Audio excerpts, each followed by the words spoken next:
Hello everyone. So we are discussing NCERT questions of the chapter Plant Growth and Development, and in today's session we are going to discuss the question number 1. So the question is, define growth, differentiation, development, de-differentiation, redifferentiation, determinate growth, meristem and growth rate. तो बेटा इस question में आपको growth, differentiation, development, dedifferentiation, redifferentiation, determinate growth, meristem और growth rate को define करना है. So let's check the answer. तो बेटा सबसे पहले हमें ग्रोथ डिफाइन करना है. तो बेटा जब किसी सेल, ऑर्गन या उसके किसी पार्ट का साइज इंक्रीज करता है और वो इंक्रीज इरिवर्सिबल और परमानेंट होता है तो उसको ग्रोथ कहते हैं.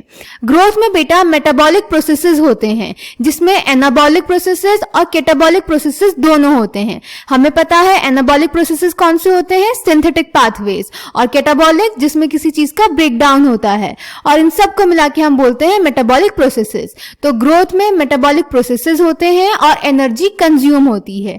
For example expansion of a leaf, जब एक लीफ, एक पत्ती एक्सपैंड करती है यानी अपना साइज इंक्रीज करती है तो उसको उस लीफ की ग्रोथ बोलते हैं. Clear? So growth can be defined as an irreversible permanent increase in size of an organ और इट्स पार्ट्स और even of an individual cell. Generally growth is accompanied by metabolic processes both anabolic and catabolic that occur at the expense of energy. For example expansion of a leaf is growth. Clear? Then बेटा हमें differentiation define करना है.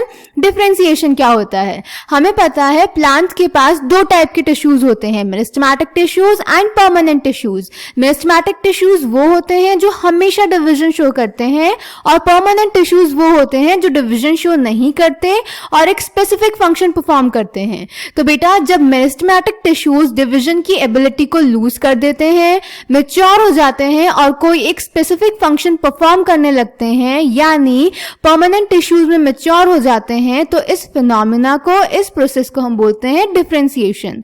Differentiation में इन meristematic cells में काफी changes होते हैं, उनके सेल के प्रोटोप्लाज्म में भी और उनकी सेल वॉल में भी. फॉर एग्जांपल जब ट्रेक्री एलिमेंट्स बनते हैं बेटा तो सेल्स अपना प्रोटोप्लाज्म यूज कर देते हैं.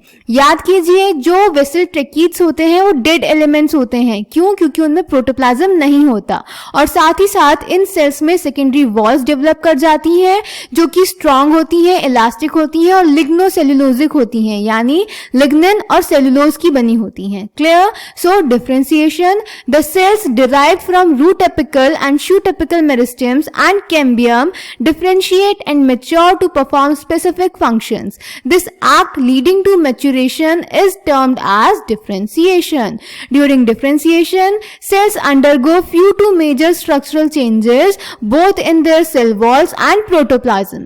For example, to form a tertiary element, the cells would lose their protoplasm. They also develop a very strong elastic lignocellulosic secondary cell walls to carry water to long distances even under extreme tension. Clear? Then development beta किसी भी organism के birth या फिर किसी seed के germination से लेके उसके सेनेसेंस तक के बीच में जो भी चेंजेस होते हैं उन सब चेंजेस को डेवलपमेंट बोलते हैं. सेनेसेंस फेज क्या होता है?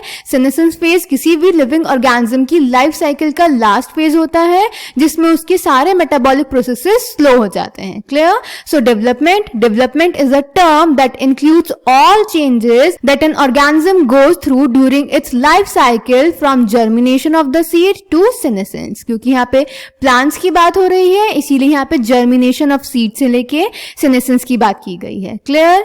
देन डी डिफरेंशिएशन बेटा. डी डिफरेंशिएशन, अभी हमने पीछे डिफरेंशिएशन देखा. डिफरेंशिएशन में हमने देखा कि मेरिस्टेमेटिक टिश्यूज मैच्योर होकर परमानेंट टिश्यूज बना देते हैं. तो बेटा क्या होता है, कुछ कंडीशंस में ये जो परमानेंट टिश्यूज होते हैं वो डिवीजन की कैपेसिटी को रीगेन कर देते हैं और वापस डिवीजन शो करने लगते हैं. इसी प्रोसेस को बोलते हैं, इसी फिनोमेना को बोलते हैं डी डिफरेंशिएशन. फॉर एग्जाम्पल जो हमारे डिफरेंशिएटेड पैरेन्काइमा सेल्स होते हैं, हमें पता है पैरेन्काइमा कौन सा टिश्यू है, सिंपल परमानेंट टिश्यू। तो ये वाले सेल्स जो होते हैं ये डी डिफरेंशिएशन शो करते हैं और बनाते हैं interfascicular cambium and cork cambium, जो कि हमारे मेरिस्टेमेटिक टिश्यूज हैं। Clear? So dedifferentiation, the living differentiated cells that by now have lost the capacity to divide can regain the capacity of division under certain conditions. This phenomena is termed as dedifferentiation. For example, formation of meristems, interfascicular cambium and cork cambium from fully differentiated parenchyma cells. Clear? Then redifferentiation. तो बेटा ये जो tissues जो de-differentiation show कर रहे हैं उन्होंने meristematic tissues बनाए।